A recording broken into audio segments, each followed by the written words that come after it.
no Q&R code. This is your twin redhead co-host, Quinn. And I'm Riley. And I'm cutting in here just as a heads up that we lost the audio quality for my track, but wanted to still get up our weekly episode. Thank you for understanding and for listening. And it's a birthday. Oh, no, it's not. No, Still it's look not. good, though. But we celebrated it recently. Woo, woo, woo! We turned 26.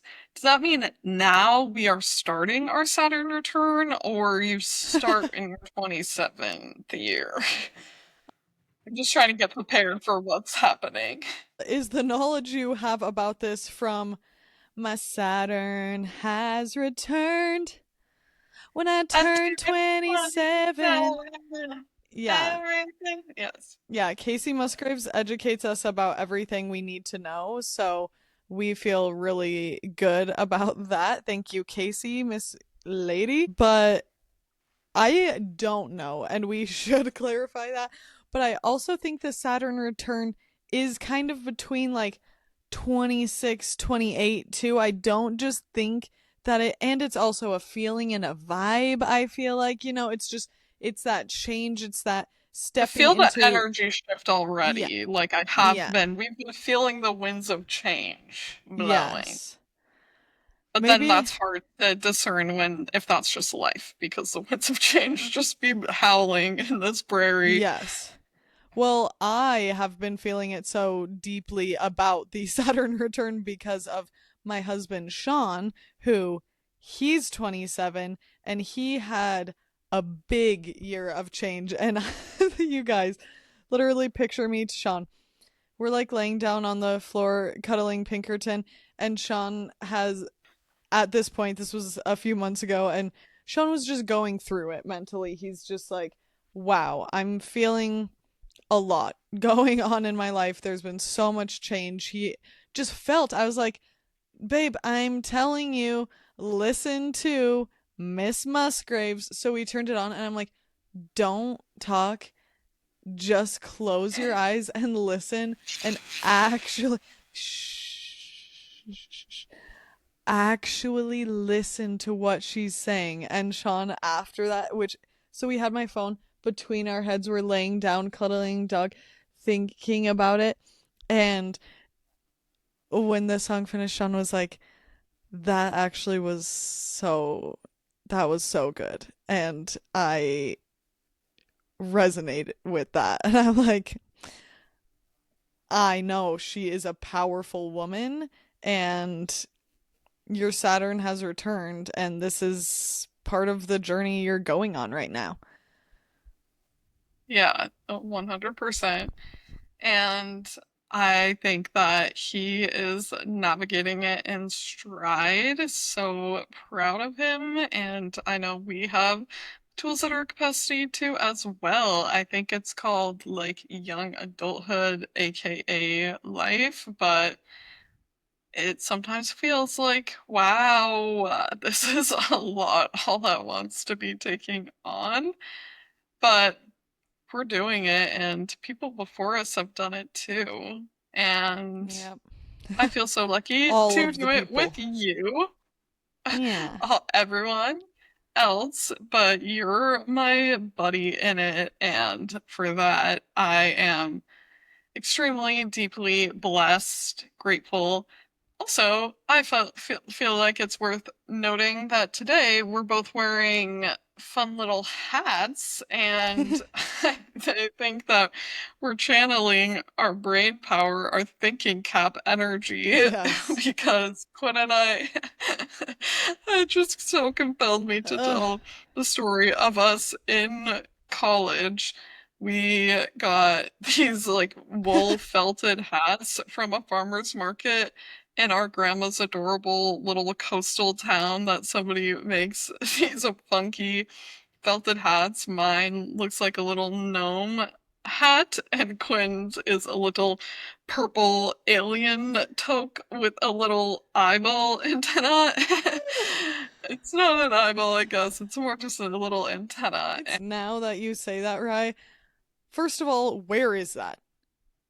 That's what I was just thinking. Where is it? Is it in Or Jackson? I I wonder. know since breaking the fourth wall again. Oh my gosh, we're so crazy. I know, because you guys all thought we're such mysterious girlies, and I know that the production side and everything, it's literally just as if Riley and I were in the same room. It's just as if you guys were having the conversation with us. But Riley and I are batching, as we told you guys.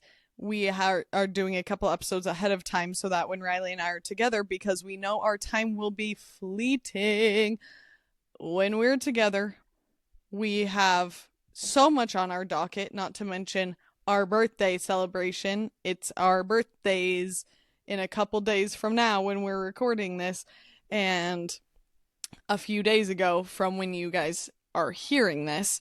But we are going to be in Jackson, so we need to check our freaking cubbies in our mudroom, because I bet you that's exactly where they are.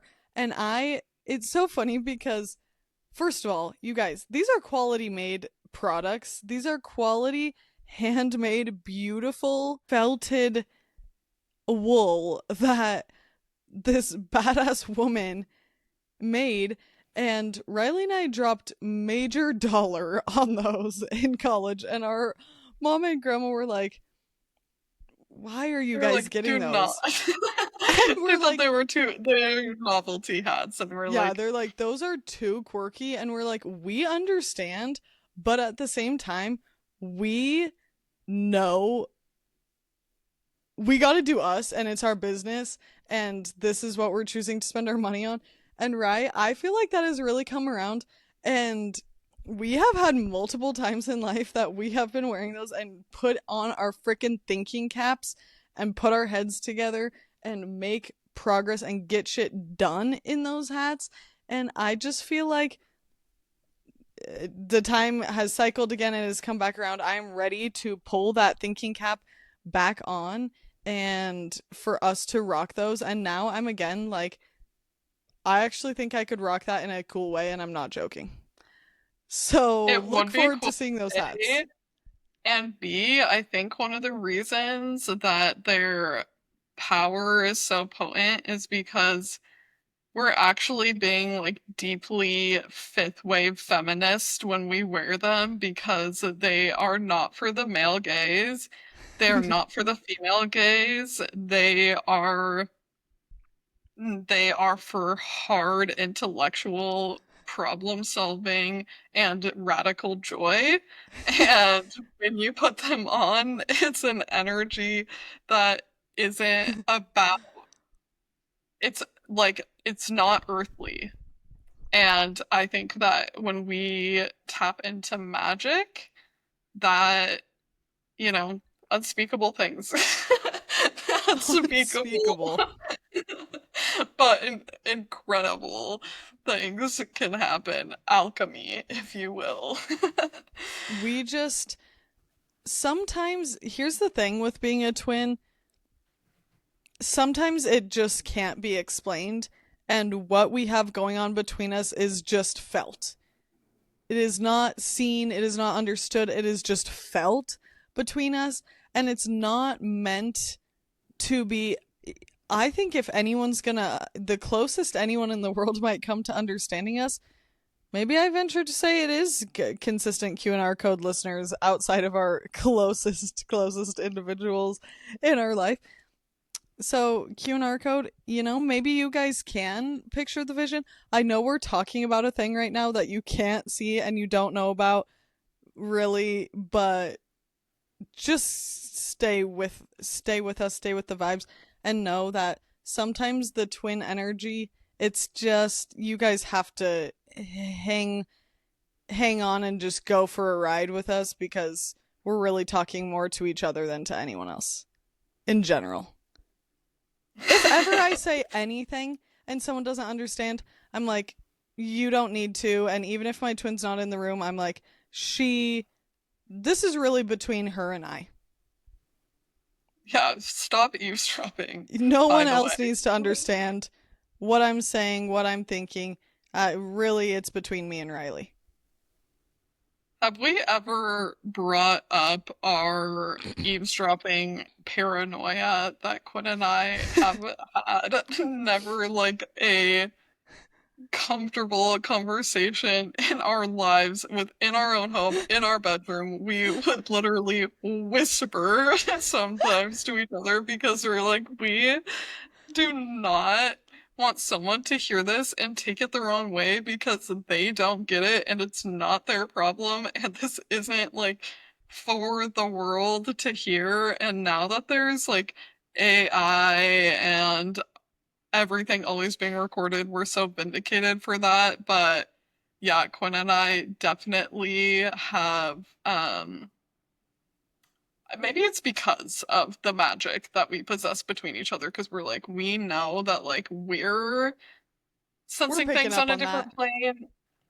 Yeah. Yeah, so others must be as well, which is fine, but even there were plenty of times that you and I were having an animated discussion and our parents were like, girls, like stop arguing, and they thought to intervene because there's a situation, and we're like, there's no situation, and honestly, we can take ownership that a tone issue is just of general sensitivity in our family. I think all of us have our different relationships with the tones we use and the tones that trigger us. So I am not saying they're wrong for that if we sounded like we were having an issue, but we're like, oh, Quinn and I are just having a heated discussion together in a way that is not upsetting either of us. Yeah. We just speak passionately, and I know that can be misconstrued, and even by people like our parents who understand us and our dynamic maybe better than anyone else. We're like, guys, be quiet. You don't understand. This is not between you. No offense.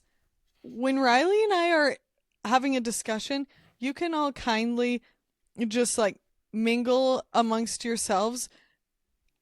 That is mean, and I don't mean that, because I do love for other people to be involved in our lives, but there's just a certain time and place and tone of conversation that I'm like, you can observe. We are so happy to have you observe, but there are some things that are just between us that are not, it's not necessary that anyone else understands, digests. It's really, we're basically talking to ourselves. Like, it's a private conversation not meant to be heard or understood by others. And I do, right? It's so funny because us having that such paranoia, like, if I am ever gossiping about someone truly for 2 seconds and not even saying something horrible, just like something that I'm like, ah, oh, that irritated me about that person, I have so much then my hackles up and such pit in my stomach anxiety that I'm like, did they somehow hear me, or like, no, I said that, and Yeah. it eats me alive. But I'm trying to let go. I just believe that there is something to be said for just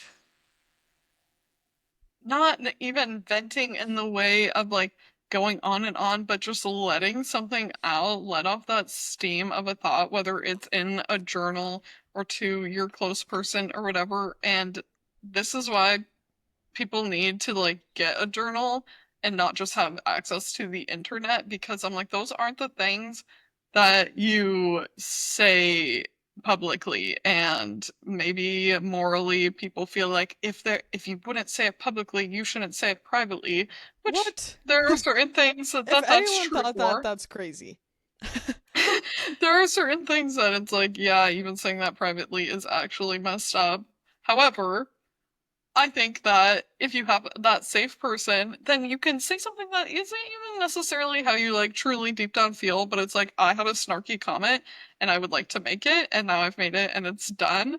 And furthermore, when it comes to journals, it's kind of crazy that we treat journals as like, this is like the facts of this person's life, and God forbid anybody actually does that with any of my writing that I've left behind. I'm like, I am so not like keeping it as like evolved and actually like true to form as I feel in there. First of all, I'm blending fact and fiction because it's my journal and it's my writing practice, and I'm not just keeping like a memoir going. I'm a writer and I write a lot of fiction because it's fun. Might take inspo, might be playing or around, like, I don't know. I'm just like, actually, please don't ever go through somebody's journal and be like, oh my gosh, they felt this way. That's so unfair and illegal. Well, anyone in someone's life picking up someone's journal and reading it is actually so beyond like I that is something that I feel like is such a true violation that you just period do not pick up a journal and flip it open if that is not yours without asking. I would never do that to a child. I would never do that to my husband. Like Sean has before will he'll be writing in his journal, which I'm so proud of him that he has got more into a journaling practice with his Saturn return and everything he's going through. And I'll just be standing and doing whatever and he's like, "Babe, are you looking at what I'm writing?" I'm like, "No. I am not reading over your shoulder as you're writing. I really believe that that is your own personal stuff, but I know he's That's 100% me, like comfortable." elementary school me Literally, setting up folder. folders around my desk. The folder block was everything, and honestly, sometimes I just want a big partition that I can fold up into my purse and then get up and pop out when I want my own privacy. Because sometimes I'm like, hey, read the room. Give me my privacy right now. Please don't speak to me.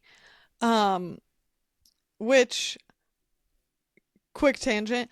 I am definitely a culprit of this, of accidentally talking to someone if they have earbuds in for sure. And sometimes it's not an accident, sometimes with a friend or whatever, when we're at work together and there's a friend with headphones on, sometimes I do still say something. So I am a culprit and I don't just blame other people. But yesterday I was really needing to get in the zone and having a hard day and had my headphones in trying to listen to my audiobook and was interrupted by a couple of people. Again, literally not a big deal. But at that time, I was like, okay, and now I want people to respect that I have both headphones in and my back is turned and I'm facing a wall. I am trying to focus in and listen to my audiobook and do my job. And I know that it's just people being sweet and nice and engaging and being happy. But in that moment, I was just like, oh, Rumpf, I want to listen to my audiobook. That just reminded me of, what's his name? Michael, or I can't remember his name, on Love on Spectrum this season, that had a lot of sensory sensitivities and put in his in-ear little earbuds and then over the ear headphones during Yeah. his date, and then she would say something to him, Madison, and he like takes it out and it's like, yes, but as soon as he replies, puts it back in, and she would say it again, he like pulls it out and it's like, you can tell he's just so overstimulated. Honestly, poor guy, because of that Yeah. feeling is just so overwhelming. But it did crack me up, just the fact that it's like the kind of hesitate, wait, is that it? Puts it in, then they say it again, and he's like, pulls it out when you're like, let me log in. I need this right now. Yeah. And Madison was like, I'm sorry, that's not what I'm looking for in a boyfriend. I really want conversation and I like going out and about and which made total sense. It made me sad because he was like, "No, I do think we have chemistry," and she's like, "No, I don't think so." But Yeah. seems like That's the a that's the harsh truth of dating sometimes, but at yeah, least she found someone that I feel like is so compatible, her and cowboy hopefully sweetheart. her cowboy sweetheart, hopefully he goes on to as well. Speaking of you listening to your audiobook, when were you listening to The Women by Kristin Hannah? I was finishing that. Yes, I did finish the book. Well, I think we should try not to do like too many spoilers because it's popular right now and so many people are still getting to reading it on their TBRs. And I haven't finished, I'm like right at the very end of it. But it's so fun that we, unbeknownst to us, did a little twin book club. And I want to know like your general thoughts on the book. Yeah, and who knows if a little spoiler or two might be brought up. If you're super concerned about it, skip a little bit ahead. But I loved the women. I think it was done so well. I completely understand the hype.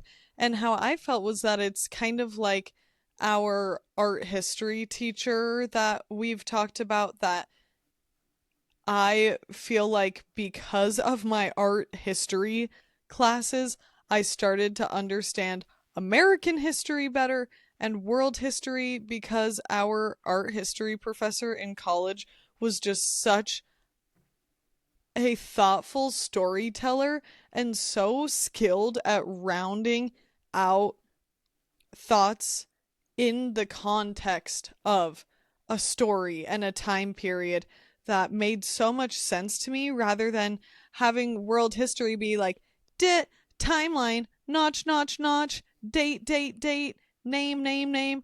That type of learning and memorization is not a strong suit of mine, and it always made me feel really underserved in school that that was how we were taught about history, because I think that then people talk about history as if it's boring, and I don't think history is boring, but I think it was so often taught in a way that was just not going to stick with people. And Yeah. so I And love, it's like the way the chronology of how stuff was brought up. I just remember in high school, like all of a sudden in our history class, they were like, "Okay, so the Ottoman Empire," and I was like, "What are we talking about? Actually, what? Like, why are we just whipping these topics out as if like, yeah, kind of in terms of this?" I'm like, "No, I don't understand at all this context, and why do some students seem like they're like, yes, like okay, yeah." I'm like, what do you mean? What do yeah, you mean? What are we talking about? clearly different people do just learn differently, and that type of memorization might have worked for some, but I do feel that for most people by middle school in our school system were not like, oh yep, I totally have nailed down when all of the wars were and when frickin' Columbus sailed the ocean blue and etc., because it's just dates that meant nothing to us. We clearly didn't live through that time, had no context for them. And so for me, I love a story like this because it was so educational about the Vietnam War. And now I'm able to place that time. I have such a better understanding of that timestamp, and that Yeah. I now actually understand, first of all, when the war happened, but so much more context about it too. And I do so well with a story like that that I'm connecting to individuals like through storytelling, and how often she was just educating you about the whole and the feeling in America, what people were feeling, and individually what Vietnam vets were feeling, and giving, like you said last time, that she returns back to the date as often as she does, giving reminders of like, okay, now the context is this is 1960 whatever. Like Mm-hmm. And I even with the music they were listening to, yeah, like grounding it in that. I just feel like I learned so well from it. It was such a good story. I at first, like throughout, I don't know, the first half of the book, I really enjoyed it, but I didn't know if there was going to be, I didn't realize that there were going to be as enticing of storylines that continue throughout. I feel like things are then from the second half of the book until the end, it's kind of like you want to keep reading because there are so many little plot points that you want to see through, and I fully enjoyed and would recommend that. Hmm. First of all, to your point, I think that reading historical fiction is so important and helpful for understanding the context of the world because you could, of course, read nonfiction, and I think we should read nonfiction, but that is not the same experience as reading historical fiction. And I think that it just gives you access to a different type of thinking and remembering. And I thought that especially this lens of the women, the nurse, her experience as a vet, it had just been a minute, I feel like, since I've read a historical fiction, and I used to a lot more, and I really enjoyed that one. It did remind me of the other Vietnam novel that has really stuck with me was The Things They Carried by Tim O'Brien. Do you remember when we read that in high school, Quinn? Um, I I was remember like, that that that I was remember assigned that that reading. I was high remember school that. reading. Yes. Yes, she remembers the assigned reading. I did actually read that one. In high I think school, I'm I feel trying to like, maybe I did read that. I definitely at least read part of it. I always at least read part of yeah. what the reading was, but I unfortunately don't feel like, oh, that maybe you bringing it up will be like, oh wait, it did stick with me, so go for it. Well, I'm just grateful that in high school, our public school system was still empowered to like, you know, let kids read challenging and different books, and our teachers, I think, picked out some ones that really stuck with me.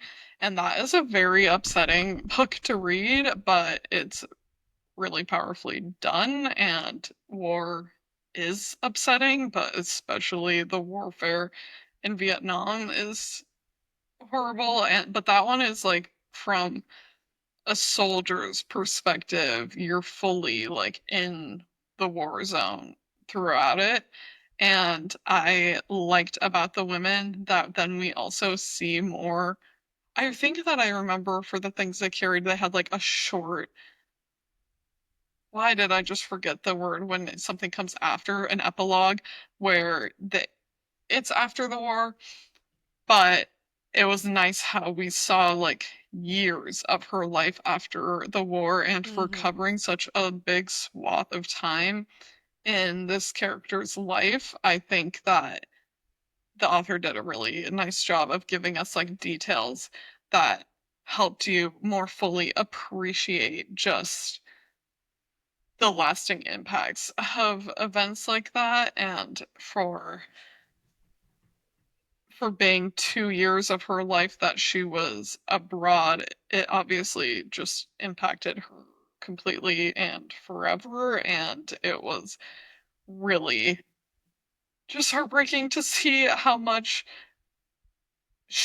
like, there just were not resources there for her, and even other veterans being so dismissive just make it clear why some people just continue to struggle, and validates why I hate the like move on, pull yourself up by the bootstraps mentality when Yeah. we need help through any time in life, but particularly that level of trauma, and having the empathy there for someone where it's easy to be in our morals, and like there's no excuse for ever drunk driving or people being hard on addicts, and like you need to just like basically get a grip, and having that empathy for a character that you're like, yeah, most people like don't want to find themselves in those situations, and we don't set out to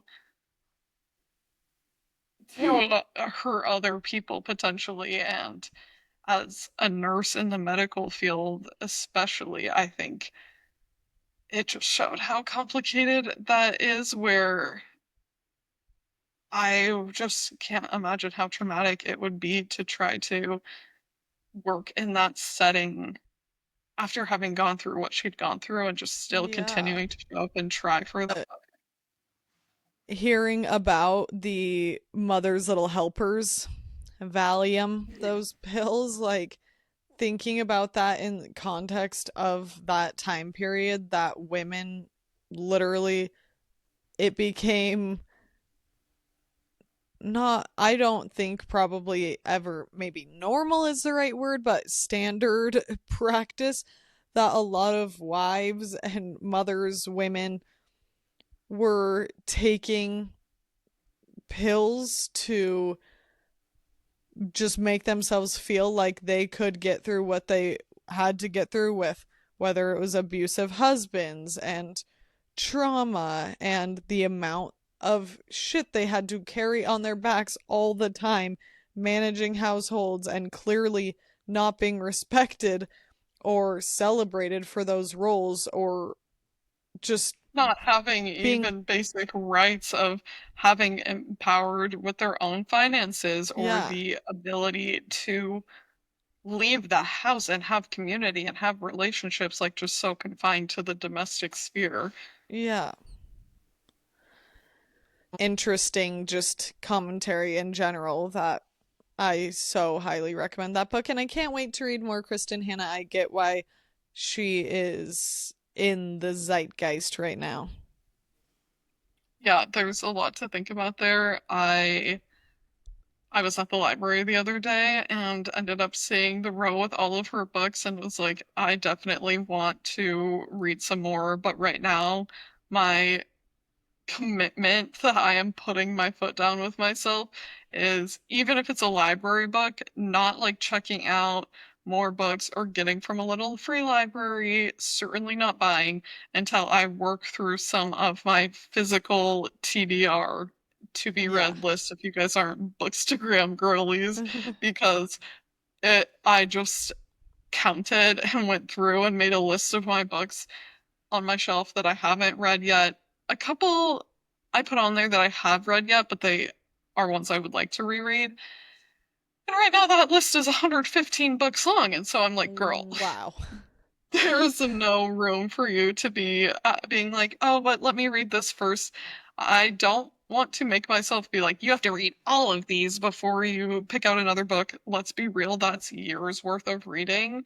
I've been reading quickly, like honestly, a little maniac, I felt like this year, and I've read 26 books.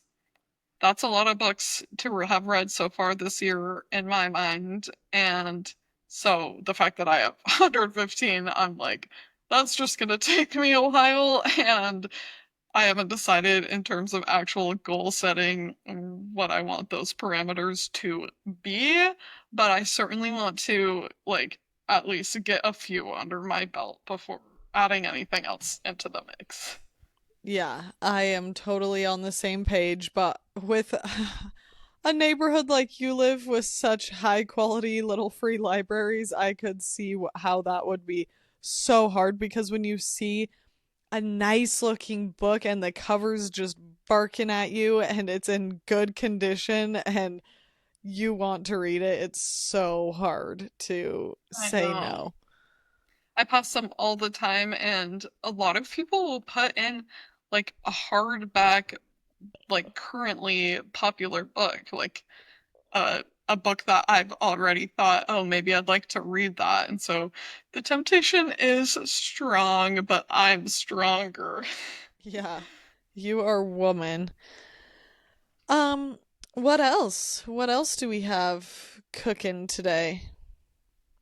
I guess this feels slightly out of date at this point. However, Quinn and I reject the how quickly culture moves at warp speeds with trends, and I can still talk about something even if it happened a few weeks ago.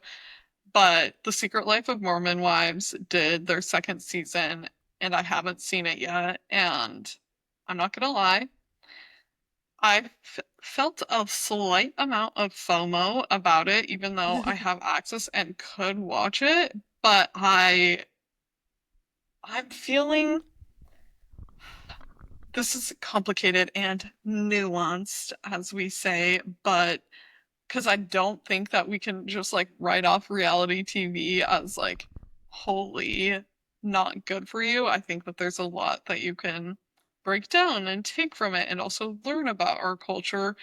However, I think my little mind brain was craving it because of being a dopamine hound and feeling like, oh, I could just binge those episodes and just like in 2 days watch all of it.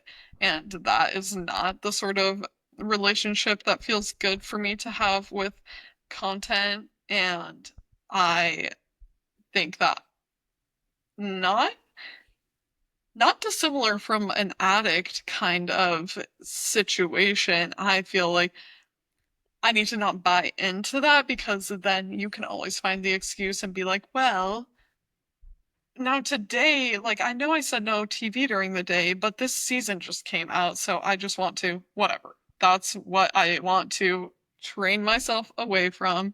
And so I haven't seen it and decided I'm just going to listen to a podcast episode about it because the podcast Girls Camp by Haley Rull that Quinn and I really enjoyed, she did a breakdown episode and she's so articulate and thoughtful that I knew it would give me kind of the interesting points from it that I felt like I was missing out on without spending hours and hours of my time on that. So that frees me up for more reading, which is something I've particularly wanted to be focusing on recently, as well as like writing other more creative pathways. And I think that that basically fulfilled what I was looking for. Like, I'm not really feeling that much FOMO about it, and if I ever feel in the mood to return and watch, I can, but it's kind of like the sparkle isn't there as much for me right now, but I did That is smart hear, that you did that. thank you. I did I, hear on the that other people thought it was hand, an interesting season. Haley did. Yeah, she said that she just thought there was more like thoughtful content to be taken away from it than the first season was more like a little bit more of the drama within the relationships, and this got more into just what she's interested in about like Mormonism and that side of the culture. So I think it would be interesting to see, but yeah, that's my I need update on to that. I need to listen to her episode because I'm sure I would really like it as I do her episodes, and she takes notes and just obviously she has a lot to say on the Mormon experience. And I did watch the whole season and it was a lot. I enjoyed watching it because I don't know all the reasons. It's interesting. Um but there was some, I mean, I definitely think I'm sure she wasn't saying that there's not drama. There was some crazy drama that I was like, wow, I am just so grateful to not be in a friend group that's having this type of tension because that is absolutely exhausting.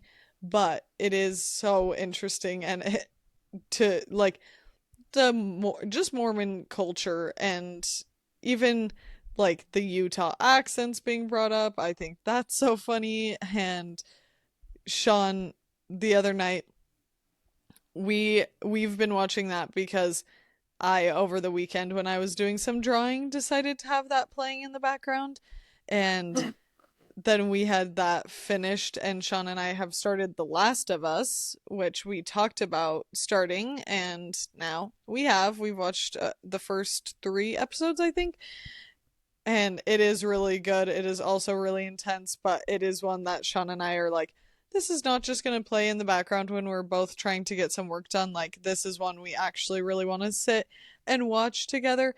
And Sean was like, oh, but we don't even have any more Mormon wives to watch.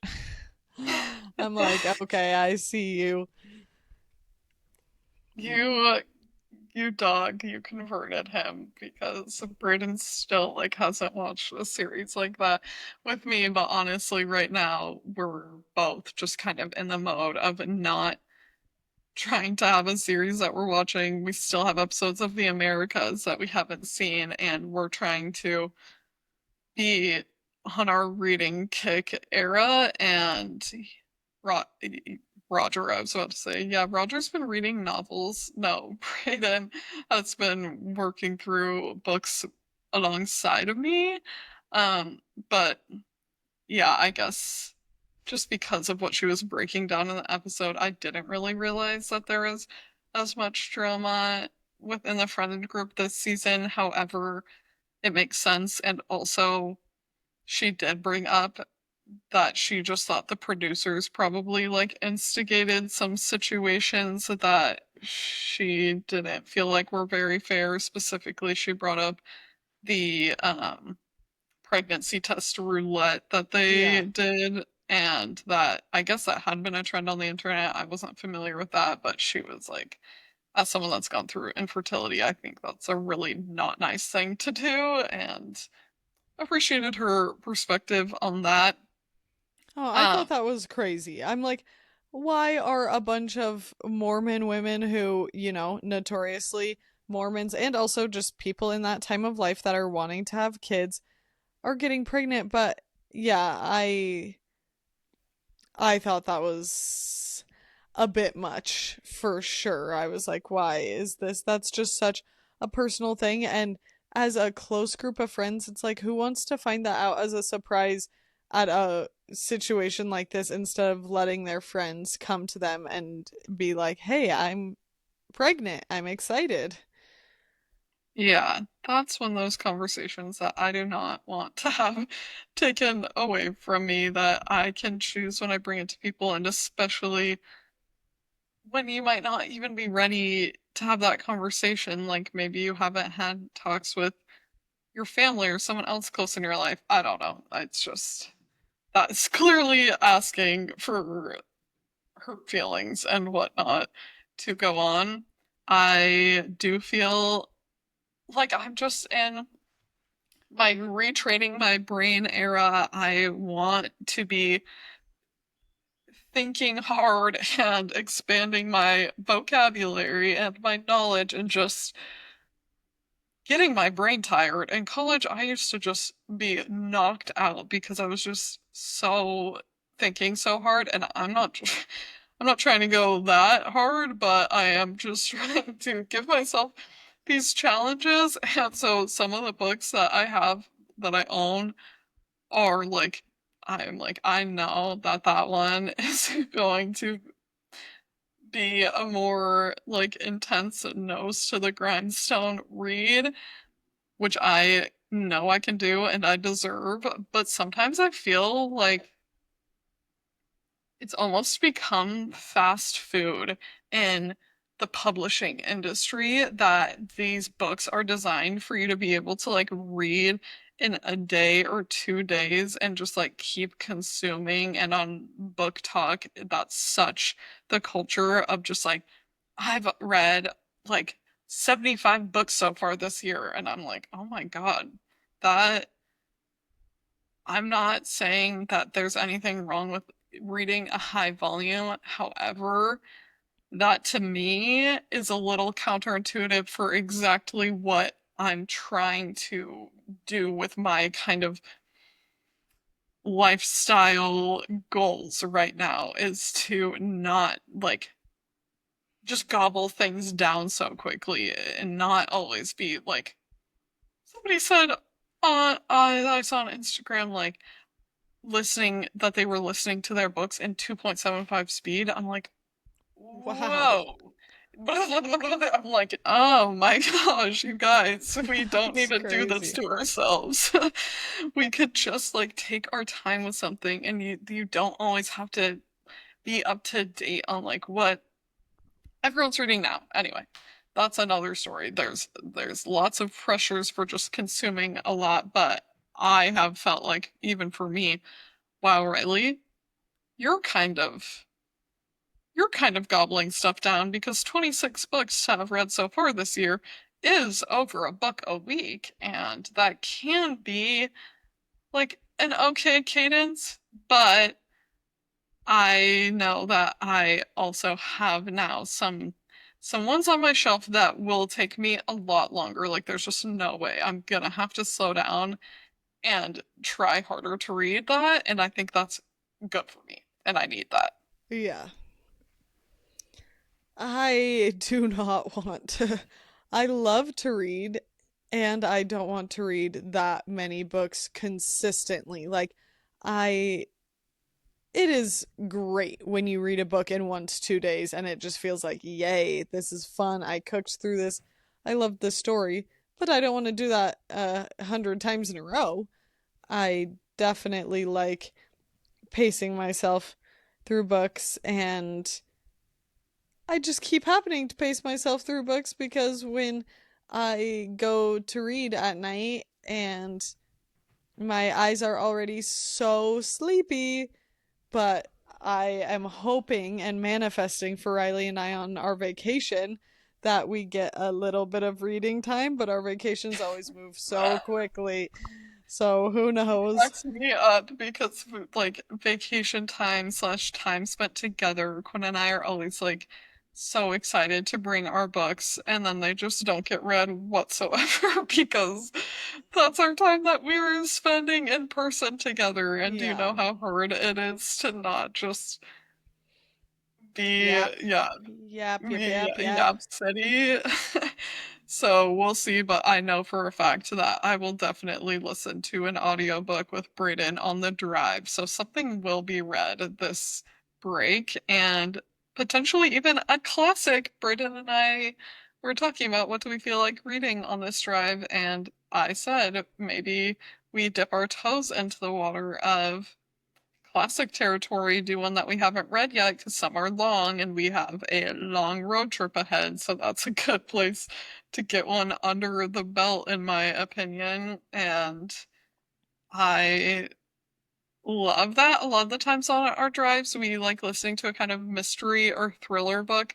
But that's another example of I'm like, those are easy for me to pick up and want to read. And sometimes we pick the more, you know, maybe it sounds like a little less of a fun option, but it could ultimately be extremely rewarding, and glad that we did that. And it's historical fiction in the sense of when you read something from the past, it just does help me learn so much more, not only about that, but also like understanding context for now, which is really helpful. And I liked that about the women too, that it made me feel almost a little bit more reassured, like shit does feel crazy right now, and this moment in history can be so trying. And also, humans have been getting it wrong for a long time.